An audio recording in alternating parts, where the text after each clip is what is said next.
So students फिर से हम लाए हैं आप लोग के लिए स्पोकन क्लास, जिसमें हम आपको बेसिक लेवल से यानी कि जीरो लेवल से इंग्लिश बोलना सिखाने वाले हैं। सो स्टूडेंट्स सभी चीज़ आने के बाद अगर आपको इंग्लिश बोलना है तो वो चीज़ आना ज़रूरी है, जो कि है ट्रांसलेशन।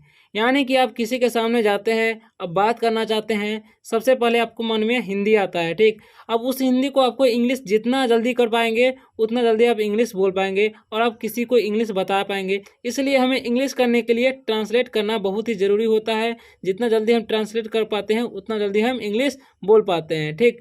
तो इसलिए हम आप लोग के लिए है एकदम साधारण सा नियम, जिस नियम का प्रयोग करके आप किसी से भी बात कर सकते हैं इंग्लिश में आसानी तरीके से। तो मैं हूं अमित कुमार, मेरे इस चैनल अमित स्टडी में आपका स्वागत है। अगर आप लोग वीडियो पर नए आए हो तो वीडियो को लाइक एंड चैनल को सब्सक्राइब कर लें, ताकि इसी तरह की वीडियो आपको सबसे पहले मिल सके, ठीक।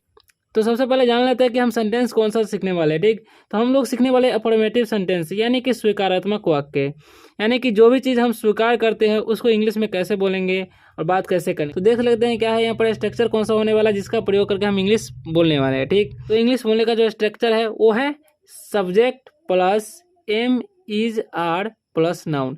सब्जेक्ट वो होता है जिसके बारे में कुछ कहा जाता है, ठीक। जैसे मैं यहाँ पर लिखा हुआ है मैं किसान हूँ, तो किसके बारे में कहा जा रहा है? मैं के बारे में, यानी कि मैं जो है एक किसान है, ठीक। तो मैं क्या हो गया? एक सब्जेक्ट हो गया। यहाँ पर मैं के बारे में कहा जा रहा है, इसलिए मैं हो गया सब्जेक्ट। और इसमें एम इज आर का प्रयोग किस लिए होता है? क्योंकि हूँ है हो लगा रहता है, उसके लिए एम इज का प्रयोग किया जाता है। अगर हूँ है तो एम का प्रयोग किया जाएगा। अगर किसी सेंटेंस में सब्जेक्ट सिंगुलर है तो उसके लिए इज का प्रयोग किया जाएगा। अगर किसी सेंटेंस में सब्जेक्ट प्लूरल है तो उसके लिए आर का प्रयोग किया जाएगा, ठीक।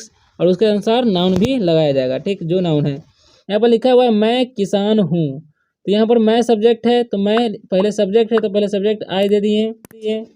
अब क्या है? एम इज आर देना है, ठीक। तो हूँ है तो हम एम दे दिए। किसान हूँ तो किसान नाउन है तो यहाँ पर फार्मर होता है, तो यहाँ पर नाउन की जगह पर फार्मर आ गया। पर तुम अभियंता हो, यहाँ पर तुम सब्जेक्ट है, ठीक। तो तुम का क्या होता है? यू, तो यू लिख दिए, यहाँ पर यू लिखा हुआ है, ठीक।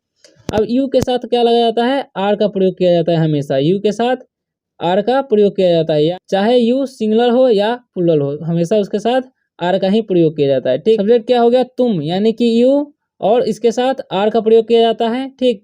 और नाउन क्या है? नाउन है इंजीनियर, यानी कि अभियंता। तो अभियंता का इंजीनियर हो गया था यू आर, तो हो गया यू आर एन इंजीनियर, यानी कि तुम अभियंता हो, ठीक।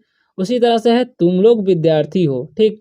तो तुम लोग विद्यार्थी हो, यू आर स्टूडेंट्स, यानी कि यू के साथ हमेशा आर का प्रयोग किया जाता है। और तुम लोग है यानी कि प्लूरल है तो स्टूडेंट्स लग गए, यानी कि नाउन में एस लगा दिया गया है। तो यहाँ पर प्लूरल में नाउन में एस लग जाएगा, तो प्लूरल हो गया यानी कि यू आर स्टूडेंट्स, ठीक। यू के साथ हमेशा आर लगता ही है। उसी तरह से वह नर्स है, यानी कि कोई एक लड़की है जो नर्स है और एक ही है, ठीक। पर सिंगुलर फॉर्म में है, ठीक।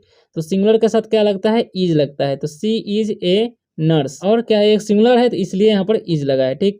वे लोग कवि है, तो ये हो गया प्लूरल फॉर्म में, ठीक।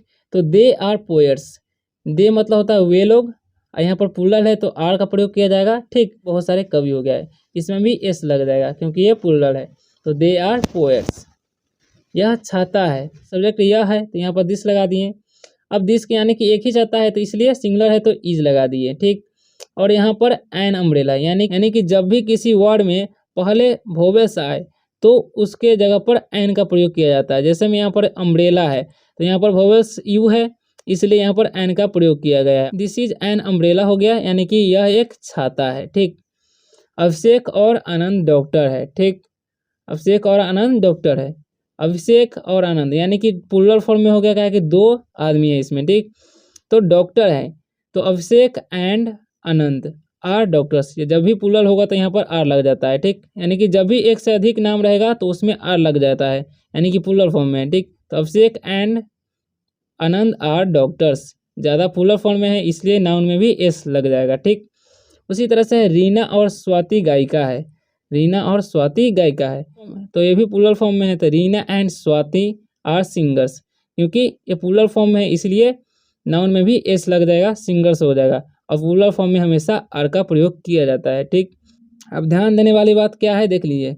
उपयुक्त वाक्यों में सिंगुलर तथा प्लूरल दोनों प्रकार के नाउन्स का प्रयोग किया गया है तथा सिंगुलर नाउन के पहले आवश्यकता अनुसार ए एन का प्रयोग किया गया है। तो इस बात का ध्यान रखना जरूरी है कि जब वोवेल आए तो एन का प्रयोग किया जाता है किसी भी वर्ड में, और जब वोवेल नहीं आए और सिंगुलर का बोध होता है तब ए का प्रयोग किया जाता है। ठीक, स्किप करके ट्रांसलेट प्रैक्टिस कर सकते हैं और इंग्लिश बोलना सीख सकते हैं। तो मिलते हैं अगले वीडियो में, तब तक के लिए बाय। और यहाँ पर कुछ वोकैबुलरी भी दिए गए हैं जिसका आप याद कर सकते हैं और रट सकते हैं ताकि आपको इंग्लिश बोलने में काफ़ी मदद मिले। ठीक।